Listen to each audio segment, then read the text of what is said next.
Air bukan bahan bakar dan tidak bisa dijadikan bahan bakar. Air baru bisa menjadi bahan bakar ketika diubah menjadi hidrogen. Proses ini dinamakan dengan elektrolisis. Pada tahun 1980-an, Stanley Meyer membuat gempar dunia otomotif di Amerika Serikat karena penemuan mobil berbahan bakar air miliknya. Cerita Stanley Meyer hingga kematiannya secara tiba-tiba dibumbui teori konspirasi. Banyak orang percaya ia dibunuh oleh mafia minyak yang takut akan kecanggihan teknologi buatannya. Padahal, teknologi yang digunakan Stanley hanyalah konsep sederhana dari elektrolisis. Proses elektrolisis sendiri adalah proses di mana terjadi penguraian senyawa air menjadi oksigen dan hidrogen gas menggunakan energi listrik. Sayangnya, proses elektrolisis ini membutuhkan energi listrik yang sangat besar. Energi listrik yang digunakan untuk memecah molekul air lebih besar daripada jumlah energi yang dihasilkan, menjadikannya tidak efisien sama sekali. Air sebagai energi alternatif pengganti BBM pun ternyata tak seramah lingkungan seperti yang diduga. Karena proses elektrolisis tetap membutuhkan energi listrik yang menghasilkan emisi gas rumah kaca. Fabio Chiara, ilmuwan dari Pusat Riset Otomotif Ohio State University, mengatakan penggunaan hidrogen sebagai pengganti BBM sangat beresiko karena sangat mudah terbakar dan eksplosif. Alasan mengapa teknologi ini jarang dilirik investor atau perusahaan otomotif bukan karena takut diancam elit global atau mafia minyak, tapi karena memang tidak efisien. Di Indonesia sendiri, elektrolisis sudah banyak diuji cobakan ke mobil atau motor, tentunya untuk menghemat BBM. Pada tahun 2014, mahasiswa Universitas Sumatera Utara pernah memodifikasi sepeda motor berbahan bakar campuran bioetanol dan air. Pada tahun 2017, Hamidun Nasution, warga desa Gunung Tua Julu, Kecamatan Panyabungan Kota, Kabupaten Mandailing Natal, Sumatera Utara, memodifikasi mobil Toyota Kijangnya agar bisa berjalan menggunakan campuran bensin dan air. Baru-baru ini, seorang warga Cirebon bernama Arianto Misel menemukan alat yang diklaim dapat mengubah air menjadi bahan bakar kendaraan. Alat buatan Arianto yang dinamai Nikuba alias Niku Banyu ini pun sudah dipakai oleh sejumlah kendaraan Kodam 3 Siliwangi. Dari ketiga kasus ini, semua menggunakan konsep elektrolisis konvensional yang sudah lama ada, bukan teknologi baru yang ujuk-ujuk muncul begitu saja. Pada tahun 1975, Amerika Serikat mengalami krisis minyak akibat embargo minyak Arab.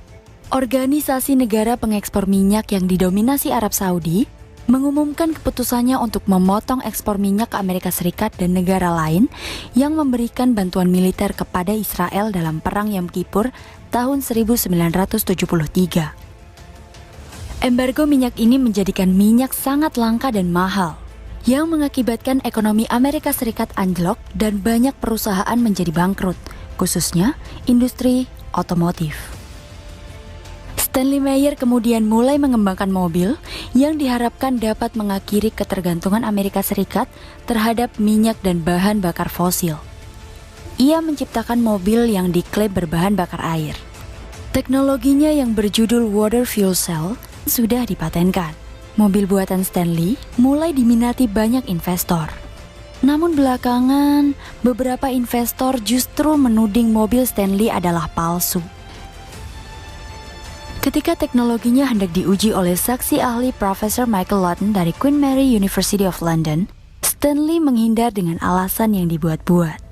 Akhirnya, kesaksian 3 orang ahli di pengadilan menilai bahwa temuan Stanley sama sekali tidak revolusioner dan hanya menggunakan elektrolisis konvensional. Stanley juga dianggap telah melakukan pencucian uang milik para investor. Akhirnya, water fuel cell buatan Meyer yang telah resmi dipatenkan itu selanjutnya dinyatakan sebagai penipuan oleh pengadilan Ohio pada 1996. Pada 20 Maret 1998, Stanley Meyer meninggal dunia secara tiba-tiba saat makan malam. Bersama saudara laki-lakinya, Stephen Meyer, dan dua investor asal Belgia, Philippe van de Mortel dan Mark van Keriennes. Kematian Meyer ini dengan cepat diangkat media-media dan penggemar teori konspirasi, yang menyatakan Meyer dibunuh atau diracun oleh kartel minyak, agen Pentagon, atau elit global yang takut dirugikan karena teknologinya. Namun, berdasarkan hasil otopsi dan penyelidikan selama 3 bulan, disimpulkan bahwa Meyer meninggal karena cerebral aneurysma karena darah tinggi yang dideritanya sejak lama. Lantas, dari mana kabar bahwa Meyer diracun? Desas-desus ini berasal dari kesaksian saudara laki-laki Stanley, yaitu Stephen Meyer. Belakangan kesaksian ini diduga ia lakukan agar tetap mendapatkan dukungan keuangan atas proyeknya. Sama seperti Stanley yang dianggap pahlawan karena menemukan energi alternatif saat Amerika Serikat mengalami krisis BBM, di Indonesia, saat BBM naik di tahun 2008, muncul Djoko Suprapto yang diklaim menemukan bahan bakar dari air yang dinamakan Blue Energy. Pria asal Nganjuk itu mengklaim bahwa dirinya bisa mengubah air menjadi bahan bakar alternatif, terdiri dari alat pembangkit listrik bernama Jodipati dan bahan bakar air bernama Banyu Geni. Hal ini menjadi isu nasional, bahkan sekelas Presiden SBY pun percaya. Hingga akhirnya diketahui proyek Blue Energy adalah penipuan. Djoko terbukti telah menipu Rektor Universitas Muhammadiyah Yogyakarta dengan menawarkan pembangkit listrik yang diklaim bisa menghemat biaya setengah dari biaya PLN. Atas kasus penipuan itu, UMY menderita kerugian 1,3 miliar rupiah dan Djoko pun harus mendekam di penjara selama 3,5 tahun. Sejauh ini, kendaraan berbahan bakar 100% air masih belum bisa terwujud. Mobil atau motor harus membawa cadangan tenaga listrik dalam bentuk aki sebagai sumber tenaga proses elektrolisisnya. Kalau ada yang mengaku berhasil menciptakan mesin berbahan bakar air, bisa dipastikan ada indikasi penipuan dalam klaimnya. Klaim tersebut bisa dengan mudah dipatahkan dengan hukum kekekalan energi. Energi tidak dapat diciptakan dan tidak dapat dimusnahkan, tetapi energi dapat berubah bentuk menjadi energi lainnya. Sampai jumpa, salam Universe.